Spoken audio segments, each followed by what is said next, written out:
Assim, a minha infância, ela teve um lado muito bom e teve um lado muito difícil também, né? O lado muito bom da minha infância foi que eu fui criada com as minhas avós, né? Com a minha avó e com a minha bisa, por parte de pai. Porque meus pais precisavam trabalhar e no começo elas ficavam cuidando de mim. Só que daí eu fui gostando, fui ficando, e quem não gosta de morar com a avó, né? A avó é vó. Mas por outro lado, minha infância também foi bem complicada, porque eu era uma criança muito gordinha e criança gordinha sofre bullying na escola, né? E isso é uma coisa que a gente vai guardando dentro da gente, né? De pouquinho, assim, a gente vai ficando mais velha, a gente não vê como isso afeta, mas vai afetando. Eu conheci desde o espiritismo ao catolicismo, até numa celebração budista eu já fui. Mas assim, eu era muito criança, eu não assimilava muito bem, eu estava ali, eu não entendia. Então, essa parte assim, eu só entendia que tinha um Deus que era muito bom. Eu não sabia como é que era, como funcionava, mas então desde pequena eu tive essa coisa de ter um Deus muito bom. Só que daí, quando eu tinha uns 8 anos, a minha bisa morreu e foi bem difícil para mim, que foi a primeira mãe que eu perdi. Mas eu ainda tinha minha avó e a minha mãe. Então, de certa forma, eu recuperei um pouco mais fácil. Quando eu tinha 14 anos, a minha avó faleceu. Aí, isso gerou um monte de conflitos para mim, para minha família, porque ninguém recebe muito bem a morte de pessoas que são queridas, né? Pessoas que a gente ama. E então eu tive um jeito muito peculiar de entender isso. Meu pai teve um jeito muito peculiar de entender isso, né? Porque ele perdeu a mãe. E meu pai, ele teve um pai ausente, então a mãe era tudo que ele tinha e a partir dali ele não tinha, em tese, mais ninguém, né? Então, assim, foi uma época de muita briga na minha casa, foi uma época de muitos problemas, muitas frustrações, foi uma época que eu já não era mais gordinha e eu já tinha emagrecido, então eu não sofria mais esse bullying. Mas é impressionante como a questão do bullying me perseguiu na adolescência também, foi indo junto. Era uma coisa que eu tinha muito medo, porque toda vez que eu ia na igreja evangélica, era aquela palavra do Apocalipse. Gente, até hoje eu tenho trauma para ler o Apocalipse, porque eu tinha pesadelos, gente, eu tinha sérios pesadelos com o mundo acabando e todo mundo não sendo salvo. Então eu ficava apavorada. Então toda vez que eu ia numa igreja evangélica, eu pensava, vão falar que o mundo vai acabar, eu não vou aguentar. Vai acabar o mundo, vai todo mundo, ninguém vai ser salvo, minha família, meu Deus, eu ficava desesperada. E aí, depois de muito tempo, eu fui em outra igreja evangélica com a minha prima e eu não conhecia as línguas, né? Então, eu cheguei lá, subiu uma pessoa no palco, começou a orar em línguas e eu não estava entendendo.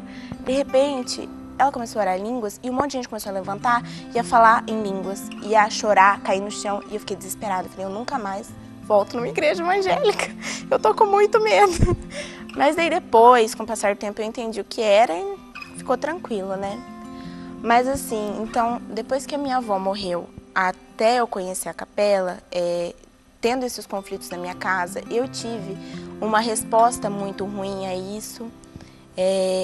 Eu tive transtornos alimentares, eu sofri de uma complicação muito grande, até que eu fui internada com pneumonia, devido a esse transtorno que eu tinha.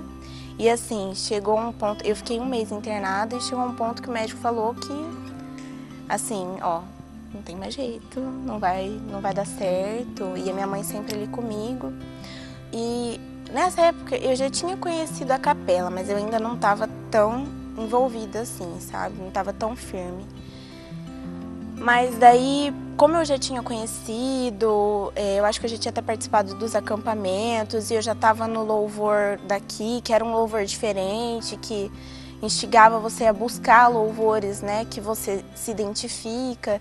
Então, mesmo no hospital, eu estava lá, ouvindo os louvores e buscando, não sei o quê. E eu cheguei num ponto que eu orei para Deus e falei, Deus, tudo bem, sabe? Eu sei que o Senhor é o único que pode me curar disso, mas se não for a sua vontade, então tudo bem. Mas eu creio que o Senhor é o único que pode me tirar daqui, né? E assim, foi milagroso, porque de repente, do dia pra noite, eu que não tinha melhoras, eu comecei a melhorar. E o médico chegou pra minha mãe e falou, olha, eu vou te dar uma notícia boa. A Salime começou a responder aos medicamentos, porque não era só pneumonia, até aí já meus órgãos já estavam inchados, sobrecarregados do remédio, minhas veias estavam todas estouradas do antibiótico. Mas aí ele falou, olha, ela começou a reagir e ela tá começando a melhorar, então tem chances agora, de novo. Nossa, a hora que eu vi isso, eu falei assim, vamos lá, vamos pôr mais louvor aqui. Aí fiquei firme lá e em um mês mais ou menos eu saí, fui pra casa, passou, né? Aí o transtorno cessou, tudo. E aí eu voltei pra capela. Aí eu comecei a buscar mais, né? O Deus que tinha me salvado, que eu já conhecia, que eu sempre quis buscar, mas por N motivos eu fui me distanciando e fui me distanciando. Então eu voltei a buscar Deus. Aí que as coisas começaram a desenvolver melhor. E assim, depois que eu comecei a ter um relacionamento melhor com Deus, eu entendi que Deus escolhe mesmo a gente. Então, desde pequena, eu vejo que Deus já cuidava de mim, mesmo eu não sabendo, eu não entendendo. E foi assim, através da capela, que eu conheci a visão da graça e não a visão do apocalipse. E isso mudou mesmo a minha vida.